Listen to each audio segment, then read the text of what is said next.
জাপানে যেতে যে টাকা লাগে সৌদি আরবে সেরকম টাকাই লাগে।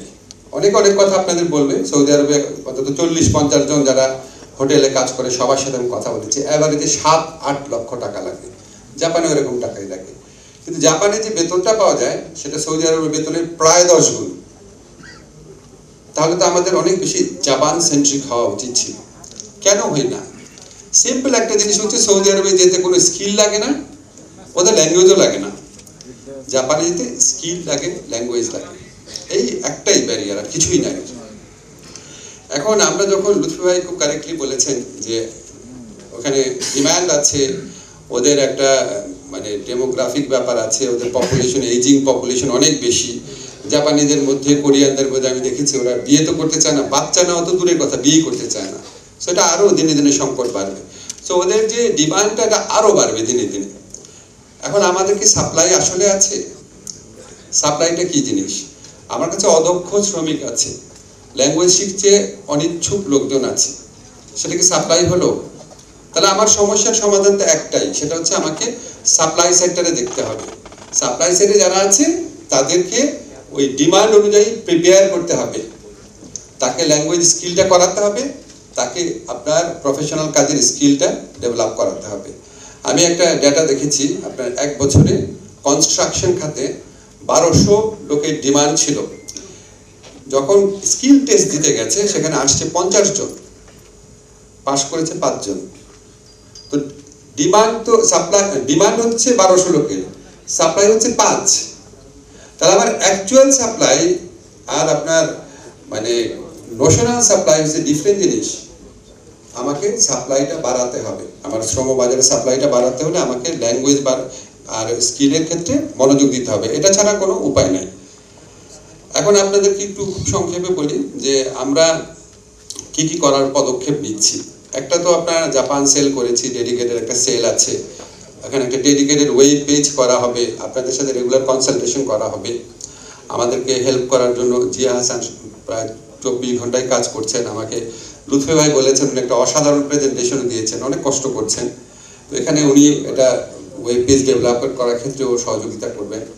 আর প্রসিডিউর সিম্পলিফাই করার ক্ষেত্রে হচ্ছে মানে আমরা সবসময় মনে করি, আমি বিশ্বাস করি, আমি ঢাকা ইউনিভার্সিটিতেও দেখেছি, মানে শুধু 10-12টা লোকের সিগনেচার লাগে।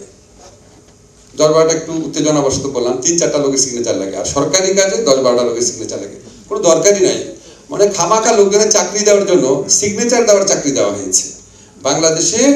আপনারা বিশ্বাস করেন, আমি একদম অনেস্টলি বলি আপনাদের, আমার ইউনিভার্সিটিতে 35 জন ফুল টাইম টিচার ছিল।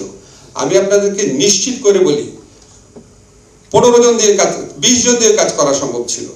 15 জনকে এমনি চাকরি দেওয়া হয়েছে। আওয়ামী লীগ, বিএনপি আপনার টিচার কত বেশি রিক্রুট করা যায় সেই চিন্তা থেকে। সরকারি চাকরিতে প্রত্যেকটা অফিসে যখন আমি যাই বলে যে আমাদের সমস্যা কি, গাড়ি নাই, কম্পিউটার নাই, স্পেস নাই, লোক নাই, আরো চাকরি দরকার। আসলে পুরা মিথ্যা। যত লোক আছে তার 50% লোক সত্যি আন্ডারওয়ার্ক থাকে, কাজ করে না, বসে থাকে। এখন খুবই আনন্দিত হলে দেখা যাবে। যাই হোক, এখন আমরা যেটা করছি প্রসিডিউর সিম্পলিফাই করলে সমস্যা প্রবলেমটা কি, প্রসিডিউর কেন সিম্পলিফাই করতে চাই না? প্রসিডিউর সিম্পলিফাই করলে আপনি প্রশ্ন তুলবেন, তাহলে এই লোকগুলোর চাকরিতে আছে কেন? প্রসিডিউরকে জটিল আর লেন্দি করেই হচ্ছে খামাখা লোকজনকে চাকরি দেওয়ার জন্য। 10-12টা জায়গা যাবে, 10-12টা লোক সাইন করবে, আর দুর্নীতি করার জন্য। প্রসিডিউর সিম্পল করে দিলে দুর্নীতি থাকে না, অপচয় থাকে না।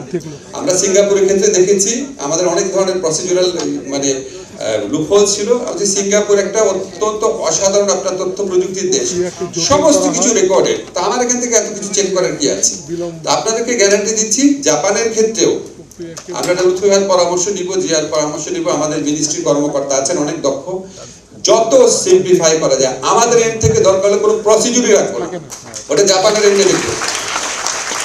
আর একটা জিনিস যেটা বলেছেন যে আমরা এই সবচেয়ে বড় যে প্রশ্নটা আছে স্কিল ডেভেলপমেন্টের ক্ষেত্রে, সেক্ষেত্রে আমরা এখন চিন্তা করছি, বেশ অ্যাক্টিভলি চিন্তা করছি, আমরা প্রাইভেট আপনার পাবলিক প্রাইভেট পার্টনারশিপের দিকে যাব। আমরা কিন্তু 2টা জিনিস প্রথম থেকে পার্সু করছি। একটা হচ্ছে যে আমরা জাপানের একজন উদ্যোক্তাকে বলছি, আপনি টিটিসি দায়িত্ব নিয়ে নেন, আপনি দায়িত্ব নিয়ে আপনি জাপান থেকে লোক এনে স্কিল ট্রেনিং দেন, আমরা আপনাকে ভেন্যু দিব, পুরা টিটিসি দিয়ে দিব, দিয়ে দিয়েছি কিন্তু মনোহার দিতে পুরা দিয়ে দিয়েছি, আপনারা আপনাদের মতো করে নেন। এই একটা মডেলে আমরা আগাচ্ছি। আরেকটা মডেল হচ্ছে আমাদের আল সুন্নাহ ফাউন্ডেশন। এই ধরনের আপনারা জানেন পুরা বাংলাদেশে অত্যন্ত সম্মানিত বিশ্বস্ত কিছু প্রতিষ্ঠান আছে যাদের নাম শুনলেই লোকে মনে করে না এখানে কোনো খারাপ কাজ করা হবে না, ভালো কাজ করে। তাদের সাথে আমরা বিভিন্ন পার্টনারশিপে যাওয়ার চিন্তা করছি, যে প্রবাসীদের জন্য ট্রেনিং এর ক্ষেত্রে হোক বা ওয়েলফেয়ারের ক্ষেত্রে কোনো পদক্ষেপ নেওয়ার ক্ষেত্রে। আমাদের সাথে 2-3টা মিটিং হয়েছে, কিছু কার্যক্রমে আমরা চিন্তা করছি, এটা আরেকটু কমপ্লিট হলে আপনাদের জানাবো। আর ব্যাংক লোন গ্যারান্টির ক্ষেত্রে এটা আমার কাছে মনে হয়েছে স্টুডেন্ট ভিসার ক্ষেত্রে চিরন্তন যে সমস্যা, আমাদের মানে নিম্ন মধ্যবিত্ত পরিবারে আপনার গ্যারান্টর হওয়ার মতো যে 6-10 লাখ টাকা থাকতে হবে ব্যাংকে 3 বছরের জন্য, এটা একটা বিরাট সমস্যা।